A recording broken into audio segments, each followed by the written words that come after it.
Hello student, welcome back to my channel. आज का हमारा टॉपिक है journey to the end of the earth. ये जो टॉपिक है, ये इसकी राइटर है ईशानी दोषी, जो इंडियन है, और वो एक भारतीय नॉवलिस्ट, शॉर्ट स्टोरी राइटर और एसेइस्ट है। उसने अपनी खुद की यात्रा में, जैसे वो इस जर्नी टू द अर्थ में बताती है कि कहाँ से वो उसने अपनी जर्नी स्टार्ट की थी, और ये पूरी जो यात्रा है अंटार्कटिका के ऊपर है। अंटार्कटिका एक, आपको पता ही है, कॉन्टिनेंट्स है जो पूरा बर्फ से ढका हुआ है, जिसकी 95 जो एरिया है वो पूरा हार्ड बर्फ से ढका हुआ है। तो इसमें आप चैनल को जरूर सब्सक्राइब करें और वीडियो को पूरा देखें, और वीडियो को लाइक और शेयर करना ना भूलें अपने दोस्तों के साथ में, ताकि उनको भी इस टॉपिक के बारे में सभी इंफॉर्मेशन, उनका कंटेंट क्लियर हो जाए। तो स्टार्ट करते हैं journey to the end of the earth. ये जो है, इसमें पृथ्वी की जर्नी कैसे स्टार्ट हुई, इसमें लेखक या राइटर ये बताती है कि 6.5 मिलियन ईयर्स पहले बहुत पृथ्वी का टेम्परेचर बहुत ज्यादा हुआ करता था, जहां पर कोई भी वनस्पति, इंसान, जानवर कोई भी सरवाइव नहीं करते थे।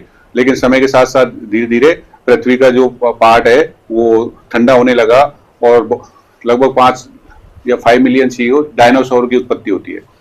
डायनासोर की उत्पत्ति के बाद में डायनासोर जब खत्म हो जाते हैं, मैमल्स जो जंगली हाथी होती है अफ्रीका में, उनकी उत्पत्ति होती है। और आज से 12,000 साल पहले ह्यूमन सिविलाइजेशन की उत्पत्ति होती है, मतलब मानव की उत्पत्ति होती है। तो इसमें जो राइटर ये बताती है कि जैसे भारत और अंटार्कटिका एक समय में एक ही पार्ट, मतलब एक ही भूभाग के हिस्से थे, लेकिन समय के साथ एक जब पृथ्वी का डेवलपमेंट हो रहा था तो ये दोनों भाग टूट के अलग अलग हो गए। जो आज हम ग्लोब पे जो नक्शा देखते हैं वो एक बहुत लंबी प्रोसेस के तहत ये जो भूखंड है या पृथ्वी का जो मैप है या ग्लोब है वो बन पाया है। तो अंटार्कटिका और भारत एक ही भूभाग के हिस्से हैं। उसका नाम था गोंडवाना लैंड। गोंडवाना लैंड को सुपर कॉन्टिनेंट भी कहा जाता था। समय के साथ ये टूटता गया और अलग अलग द्वीप, महाद्वीप और आइलैंड इसमें से बनने लगे। तो इसमें तो मानव की उत्पत्ति हुई थी 12,000 साल पहले। तो अंटार्कटिका एक ऐसा महाद्वीप है या ऐसी जगह है जहां पर ह्यूमन इंटरफेयर बहुत कम है, ना के बराबर है, क्योंकि उसकी क्लाइमेट बहुत ही ज्यादा ठंडी है, बहुत ही ज्यादा, दुनिया का सबसे रफेस्ट, कोल्डेस्ट, ड्राईएस्ट कॉन्टिनेंट है वो। तो वहां पर सरवाइव नहीं कर पाते, इसलिए वहां पर सिंपल इकोसिस्टम है और लेस बायोडाइवर्सिटी है। अब आपको पता होगा इकोसिस्टम मतलब कि वहां पर अलग अलग तरह की क्लाइमेट्स नहीं होती। लेस बायोडाइवर्सिटी का मतलब है कि वहां न तो ज्यादा पेड़ पौधे अलग अलग तरह के, ना और कोई जीव जंतु है।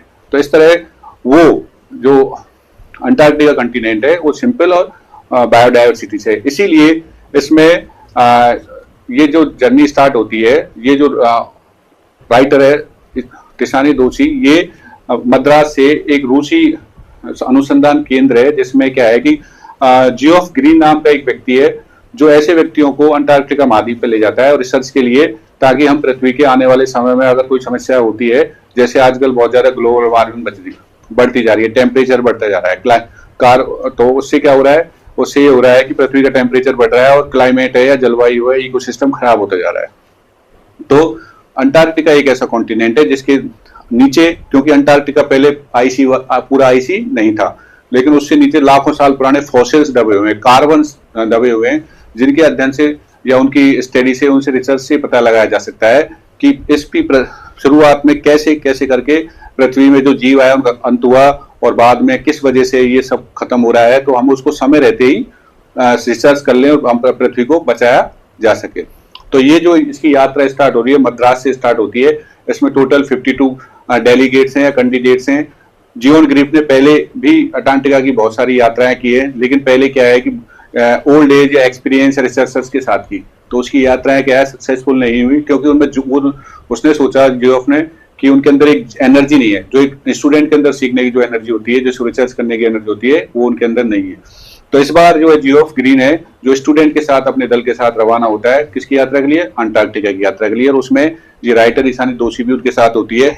इसमें एक रूसी जो अनुसंधान केंद्र है, उसका नाम है एकेडमिक सोल्स्क्वाय।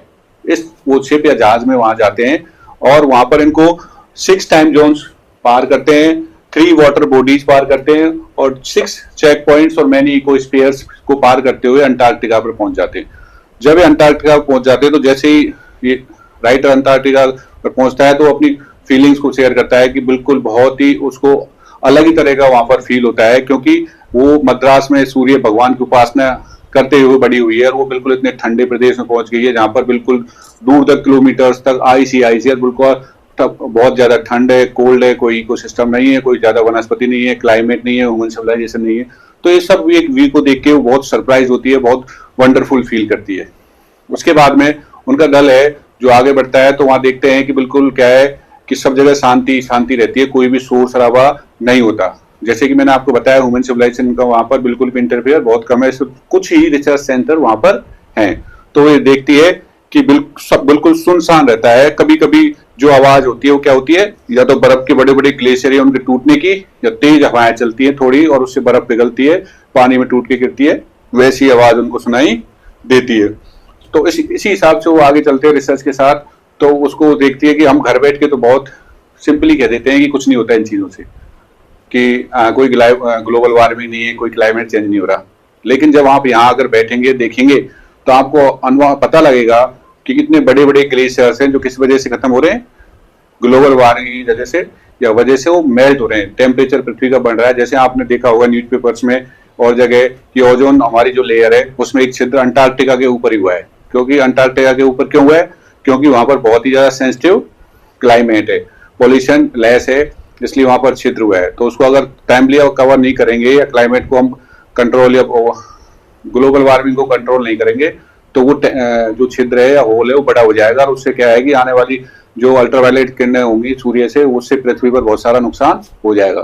तो ये एक छोटी बात नहीं है, ये बहुत बड़ी बात है। इसलिए वहां पर वो अलग अलग तरह के क्लाइमेट्स को देखती है। जैसे उसमें प्री कैम्ब्रियन युग की बात करती है वो, और कार्बनियन के युग की बात करती है कि कैसे कैसे समय में यहाँ पर किस तरह ये रहा होगा।